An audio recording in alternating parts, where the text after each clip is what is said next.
am 'ala qulubin aqfaluha. Allah lebih senang memakai kata-kata tadabbur. Nanti saya minta penjelasan. Yang paling inti sebetulnya seperti tidak sinkron, tapi bukan mengkritik Tuhan. Fas'alu ahla dzikri in kuntum la ta'lamun. Kenapa Allah kok tidak menyampaikan atau berfirman fas'alu ahlal fikri in kuntum la ta'lamun? Linir, kalau in kuntum la ta'lamun adalah linir dengan tafakkur.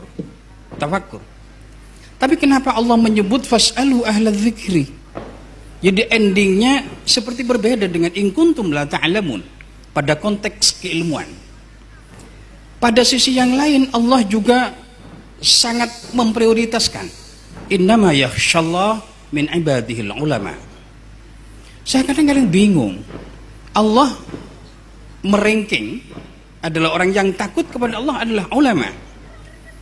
Tapi ketika dia ada persoalan-persoalan agama dan persoalan-persoalan yang lain, fas'alu ahla dzikri. Tapi tidak menyampaikan fas'alu ahlal fikri, tanyakan kepada intelektual, kepada cendekiawan. Tapi tanyakanlah kepada ahli zikir. Dan saya berpikir kok tidak linir.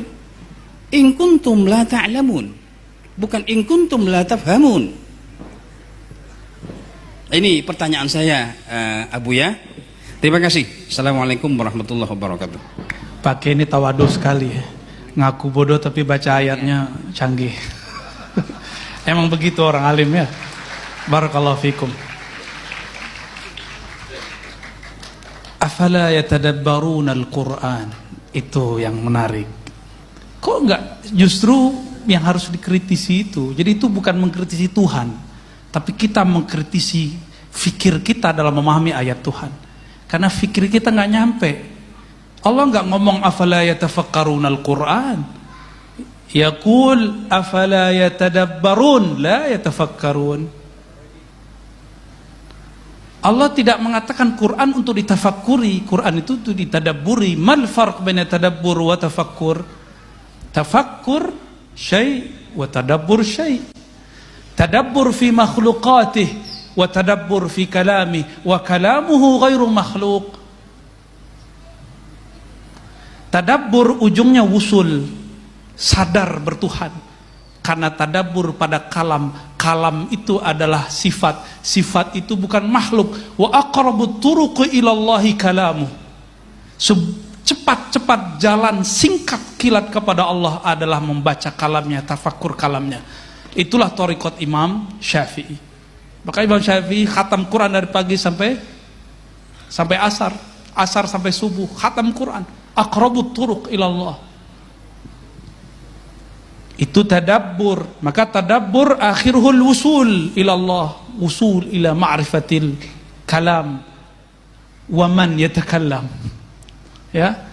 Lain dengan tafakkur.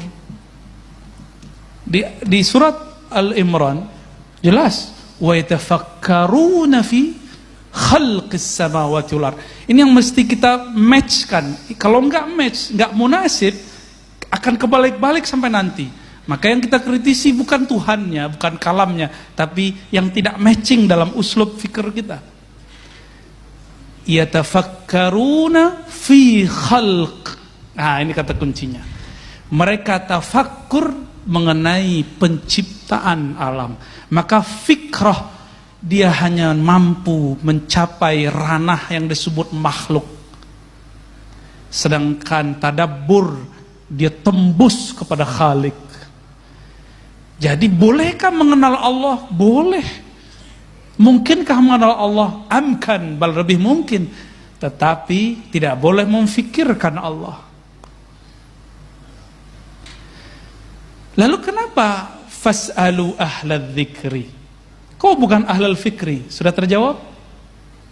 Al-fikr di Quran tidak pernah digunakan kata ism, selalu fi'il. Apa artinya? Ya dullu ala subut, menunjukkan bahwa ini tetap. La yataghayyar amma sabaq, huwa al-an kama kan. Dia dulu sekarang sama. Itu disebut ahlu zikr. Karena zikr tetap. Zikir nggak akan berubah. Sekali kita bertemu Allah nggak akan lupa kepada Allah SWT. Sekali Allah menyebut nama kita, selama-lamanya Allah menyebutnya. Man zakarani fi nafsihi zakartu fi nafsi. Siapa yang ujung dari wiridnya, ujung dari fikroh riyadhahnya, dia menyebut namaku dalam dirinya, aku akan sebut dia dalam diriku. Itu kan terjemahan. Duluan mana, yang qadim atau yang hadis menyebut? Kita ini hadis baru, Allah qadim. Siapa yang dulu menyebut? Dia yang dulu menyebut. Allah itu qadim, thabit, la yataghayyar, la yasbikuhul adam. Maka ahlu zikr qalbuhu muta'alliq bi muqallibil qulub wa huwa thabitun daimun abadiyun sarbadiyun. Si qalbu ini, jika dia ahli zikir, qalbunya langsung berkiblat kepada Allah yang tidak pernah berubah-ubah. Disitulah fas'alu ahla dzikr. Tapi kalau fas'alu ahla fikr, hari ini ditanya lain, besok lain. Apalagi ahlul hifz, hafalannya bisa hilang-hilang. Ya. Maka berkata Ibn Aslam, ya, seingat saya namanya di Sahih Bukhari Muslim itu, di Sahih Muslim, dia mengatakan, saya bertemu guru saya Sufyan, saya bertanya berapa persoalan, dia jawab dengan jawaban yang A. Lalu ketemu Ibn Aslam, lain lagi jawabannya. Ketemu ini lain lagi jawabannya. Padahal semuanya ahli hadis, ahli Quran. Karena ikhtilaful hifz, beda lagi istinbatnya. Ya. Jadi kenapa fas'alu ahla dzikr in kuntum la ta'lamun? Karena ahlu dzikr ini dia bergantung dengan Maha Allamul Ghuyub, Al-Alim, ya, yang mengetahui ma fis sudur. Kalau kita nanya ke ahli zikir, apa yang kita mau dijawab. Tapi kalau tanya ke ahli fikir, lain yang kita tanya, lain jawabnya. Apalagi ahlul hifz, kita nanya apa, dia jawabnya apa, gagal faham. Jawaban-jawaban gagal faham inilah yang membuat umat yadribu ba'duhum ba'dah. Sesama aswaja jontok-jontokan, ini kan sarungnya sama, ya, sama-sama apa tuh? Ya, tasbihnya sama, kunutnya sama, giliran pemilihan jontok-jontokan. Ya. Beda boleh, ad-darb mamnu, ya. Ikhtilaf matlub fid din. Emang itu maunya Allah. Allah maunya umat ini yakhtalif. Tapi Allah tidak mau yadribu ba'dukum riqaba ba'd, itu yang Allah enggak mau. Maka kita membedakan ada ikhtilaf dengan iftiraq, kita bedakan selalu.